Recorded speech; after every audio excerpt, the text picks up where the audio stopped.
மூடு பனி த mist. Heroine Rekha ரோலில் ஷோபா நடிச்சிருப்பாங்க. இது அவங்களோட லாஸ்ட் மூவி. 17 வயசில் இறந்துட்டாங்க. சைக்கோ வில்லன் சந்துரு ரோலில் பிரதாப் போத்தன் சார் நடிச்சிருப்பார். அப்போ அவருக்கு 28 வயசு. அவர் 2022 69வது வயசில் இறந்துட்டார். போலீஸ் இன்ஸ்பெக்டர் ரகுநாத் ரோலில் கல்கட்டா விஸ்வநாதன் சார் நடிச்சிருப்பார். அவர் 2010 81வது வயசில் இறந்துட்டார். ஒப்புக்கு சப்பா பாய் ஃப்ரெண்ட் ரவி ரோலில் பானுச்சந்தர் சார் நடிச்சிருப்பார். இப்போ இவருக்கு 72 வயசு ஆகுது. மைக் மோகன் சாரோட தமிழ் டெபியூட் ஃபிலிம் இது தான். பாஸ்கரன் குட்டி ரோல் பண்ணியிருப்பார். அப்போ அவருக்கு 24 வயசு.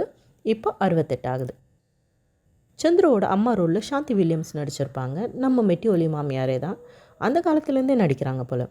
சப்போர்ட்டிங் ரோல்ஸில் கேஎஸ் ஜெயலக்ஷ்மி, காந்திமதி அம்மா, மாஸ்டர் ஹாஜா ஷெரீஃப், விஜய சந்திரிகா, சாமிகண்ணு நிறைய பேர் நடிச்சிருப்பாங்க. மற்றபடி குட்டி சந்துருவோட அப்பா, ரேகாவோட ஃப்ரெண்ட் எல்லாம் ஆக்ட் பண்ணியிருப்பாங்க. அந்த ஆக்டர்ஸ் எல்லாம் யாருன்னு தெரியல. இசை நம்ம இசை ஞானி இளையராஜா சார். இது அவரோட 100வது படம். என் இனிய பொன்னிலவே சாங் எந்த வருஷம் கேட்டாலும் அவுட் ஆஃப் த வேர்ல்ட் தான். Director Balu Mahendra sir. அவர் 2014 74வது வயசில் இறந்துட்டார். நன்றி நண்பர்களே.